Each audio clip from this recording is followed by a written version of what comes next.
नमस्कार मुहर्ष परीक्षा मोर YouTube channel को आपको स्वागत जनाऊँच। এই ভিডিওরে আমি আলোচনা করিবা আতঙ্কবাদী আক্রমণরে সিনাগোগি জিহুদী সিনাগোগি উপরে দুই জনকৰ মৃত্যুবরণ হয়েছে তার উপরে আমি আলোচনা করিবা, কিন্তু তা পূর্ব মু আপনাদের অনুরোধ করিবি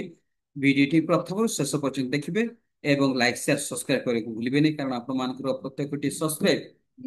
ନୂଆ ନୂଆ ଇନ୍ସପିରେସନ ଯୋଗୁଛି ନୂତନ ତଥ୍ୟ ନେଇ ନୂଆ ନୂଆ ଭିଡିଓ ଉପସ୍ଥାପନ କରିବା ପାଇଁ। ତେଣୁ ମୁଁ ଅନୁରୋଧ କରୁଛି ଭିଡିଓଟି ପ୍ରଥମରୁ ଶେଷ ପର୍ଯ୍ୟନ୍ତ ଦେଖିବେ ଏବଂ ଲାଇକ୍ ସେୟାର ସବସ୍କ୍ରାଇବ କରିବେ ବୋଲି ମୁଁ ଅନୁରୋଧ କରୁଛି।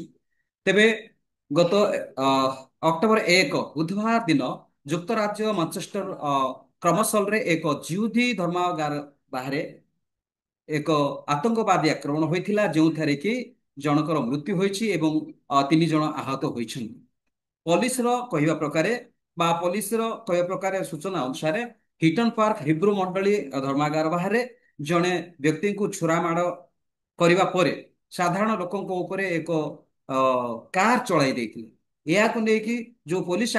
କର୍ମଚାରୀ ମାନେ ଥିଲେ ତାକୁ ପ୍ରତିହତ କରି ସେଇ ବ୍ୟକ୍ତିଙ୍କୁ ଗୁଳି ଚାଳନ କରି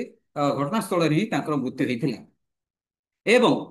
এই ଏକ ବିବୃତ୍ତିରେ ପୋଲିସ କର୍ମଚାରୀ କହିଛନ୍ତି ଯେ ସୁରକ୍ଷା କର୍ମୀଙ୍କୁ ଛୁରୀରେ ଆକ୍ରମଣ କରିଥିବା ରିପୋର୍ଟ ମିଳିବାର କିଛି ସମୟ ପରେ 2-4 ମିନିଟ ପରେ ଯୋଉଟା ସଶସ୍ତ୍ର ବାହିନୀ ପୋଲିସ ବାହିନୀ ସେଇ ବ୍ୟକ୍ତି ଉପରେ ଗୁଳି ଚାଳନା କରିଥିଲେ, ଯାହାରି ଫଳରେ ସେଇ ବ୍ୟକ୍ତିଟି ଘଟଣାସ୍ଥଳରେ ହିଁ ମୃତ୍ୟୁବରଣ କରିଥିଲେ। ଗ୍ରେଟର ମଞ୍ଚେଷ୍ଟର ପୋଲିସର ମୁଖ୍ୟ କନେଷ୍ଟବଳ ଷ୍ଟିଫେନ ୱାଟସନ ସେ ନିଜ ବିବୃତ୍ତି ରଖି କହିଛନ୍ତି ଯେ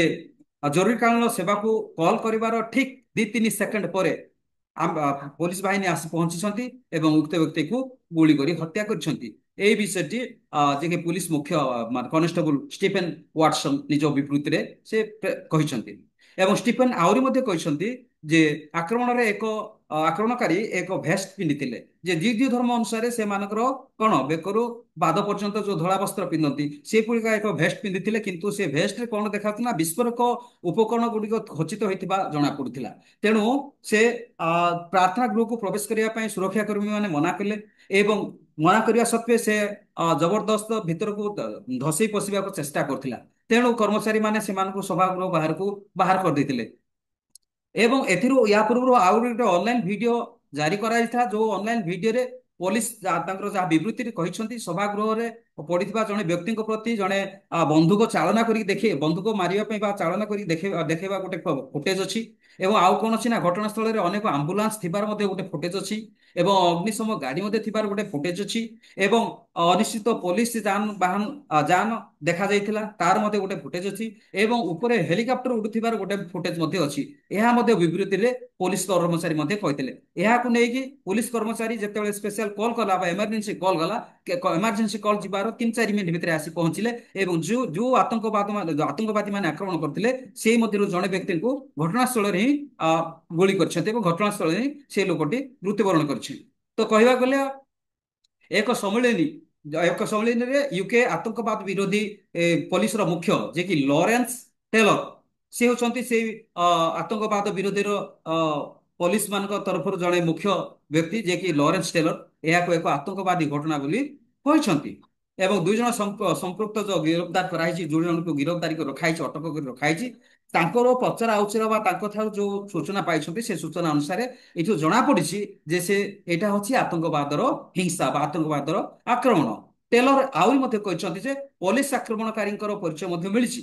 ପୋଲିସ ଯାହାକୁ ଆକ୍ରମଣ କରିଛନ୍ତି ଗୁଳି କରି ହତ୍ୟା କରିଛନ୍ତି ତାଙ୍କର ପରିଚୟ ପତ୍ର ମଧ୍ୟ ମିଳିଛି, କିନ୍ତୁ ଘଟଣାସ୍ଥଳରେ ସୁରକ୍ଷାର କାରଣରୁ ଆମେ ଏପର୍ଯ୍ୟନ୍ତ ଏହାର ନିଶ୍ଚିତତା ବା ତାର ବିଷୟବସ୍ତୁ ଆମେ କହିପାରିବୁ ନାହିଁ। ଏ କଥାଟି ପୋଲିସର ମୁଖ୍ୟ ଯେ ଲରେନ୍ସ ଟେଲର ସେ କହିଛନ୍ତି। ଏବଂ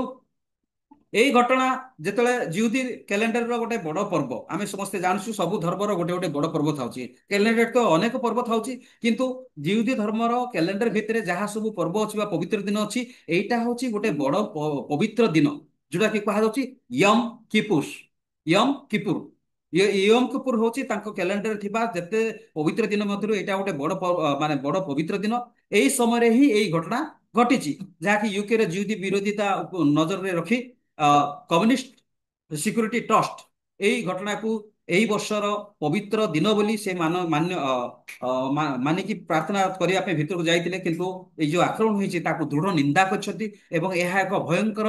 ଆତଙ୍କବାଦୀ ଆକ୍ରମଣ ବୋଲି ବର୍ଣ୍ଣନା କରିଛନ୍ତି। जे कि कम्युनिस्ट सिक्यूरिटी ट्रस्ट एतेबेले यूके ର ପ୍ରଧାନମନ୍ତ୍ରୀ କିର୍ ଷ୍ଟାରମର ସେ ନିଜ ଦେଶରେ ନଥିଲେ ସେ ଥିଲେ କୋଉଠି ନା ୟୁରୋପୀୟ ନେତାଙ୍କ ବୈଠକରେ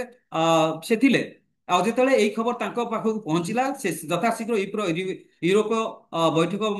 ମିଟିଂକୁ ସେ କ୍ୟାନସେଲ କରି ସେ ଫେରି ଆସିଲେ ଏବଂ ଜରୁରୀକାଳୀନ କୋବ୍ରା ବୈଠକ ଅଧ୍ୟକ୍ଷତା କରିବା ନିମନ୍ତେ ସେ କଣ ନିଷ୍ପତ୍ତି କଲେ ଏବଂ ଘୋଷଣା କଲେ ଏବଂ ସମସ୍ତେ ଏକକାଳୀନ ଏମର୍ଜେନ୍ସି ମିଟିଂ କରି ସମସ୍ତଙ୍କର ସୁରକ୍ଷା ଦେବା ଏବଂ ଯେତେ ସବୁ ସିନାଗୋଗ ଅଛି ଜିହୁଦୀ ମାନଙ୍କର ସେ ସିନାଗୋଗକୁ ରକ୍ଷା କରିବା ଏବଂ ସେଥିରେ ପୋଲିସ ମାନଙ୍କୁ ଅତିରିକ୍ତ ପୋଲିସ ମାନଙ୍କୁ ନିୟୋଜିତ କରିବା এই সমস্ত বিষয় উপরে আলোচনা করিয়া পাই সে এক কোବ୍ରା বৈঠক মানে আপাতকালীন বা জরুরীকালীন বৈঠক ঘোষণা করিছন্তি এবং আমি যদি দেখিবা গ্রেটর ମାନଚେଷ୍ଟରର যে অଛନ୍ତି মেয়র তাଙ୍କ ନାଁ ହଉଛି ଆପଣଙ୍କର ଆଣ୍ଡି ବର୍ମହାମ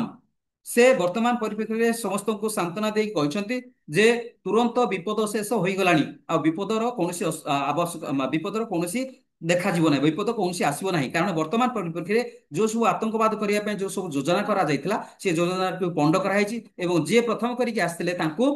ଗୁଳି କରି ହତ୍ୟା କରାଯାଇଛି ଏବଂ ଦୁଇ ଜଣଙ୍କୁ ଅଟକ ରଖାଯାଇଛି ତାଙ୍କ ଦ୍ୱାରା ଯେତେ ସବୁ ଇନଫର୍ମେସନ ବାହାର କରାଯାଇଛି ସେ ଇନଫର୍ମେସନରୁ ଜଣାପଡୁଛି ଯେ ବର୍ତ୍ତମାନ ଆଉ କୌଣସି ପ୍ରକାର ଆଗକୁ କୌଣସି ବିପଦ ନାହିଁ ଏ କଥାଟି କହିଛନ୍ତି ତେଣୁ ଏହାରି ପରିପ୍ରେକ୍ଷୀରେ ଭାରତ ମଧ୍ୟ ଏହି ଆତଙ୍କବାଦ ଘଟଣାକୁ ଦୃଢ ନିନ୍ଦା କରିଛନ୍ତି ଏବଂ ସେ ବର୍ଣ୍ଣନା କରି କହିଛନ୍ତି ଯେ ଦୁଷ୍ଟ ଶକ୍ତି ଠାରୁ ଆମେ ସମ୍ମୁଖୀନ ହେଉଥିବା ଚ୍ୟାଲେଞ୍ଜର ଏକ ଭୟଙ୍କର ସ୍ମରଣ ବୋଲି ନିନ୍ଦା କରି କହି ଭାରତ ବିଶ୍ୱ ସମ୍ପ୍ରଦାୟକୁ ଏକତ୍ରିତ ଏବଂ ସଂଗଠିତ କାର୍ଯ୍ୟାନୁଷ୍ଠାନ ମାଧ୍ୟମରେ ଆତଙ୍କବାଦ ସହିତ ଲଢେଇ କରିବା ଏବଂ ଦେଶବାସୀଙ୍କୁ ନିରାପତ୍ତାରେ ରଖିବା ଏବଂ ଦେଶକୁ ସ୍ୱଚ୍ଛ ଭାବରେ ରଖିବା ଏବଂ ଆତଙ୍କବାଦ ଠାରୁ ଦୂରେଇ ରଖିବା ପାଇଁ ଲଢେଇ କରିବା ଦରକାର ବୋଲି ଭାରତ ତରଫରୁ ଦୃଢ ନିନ୍ଦା କରି ଆହ୍ୱାନ ଦିଆଯାଇଛି ତ ଭିଡିଓଟି ପ୍ରଥମରୁ ଶେଷ ପର୍ଯ୍ୟନ୍ତ ଆପଣମାନେ ଦେଖିଛନ୍ତି ତେଣୁ ଆପଣମାନଙ୍କୁ ଧନ୍ୟବାଦ ଦଉଛି ଏବଂ ଲାଇକ୍ ସେୟାର ସବସ୍କ୍ରାଇବ କରିବେ ବୋଲି ମୁଁ ଅନୁରୋଧ କରିଛି ଥ୍ୟାଙ୍କ ୟୁ ସୋ ମଚ୍ ନମସ୍କାର।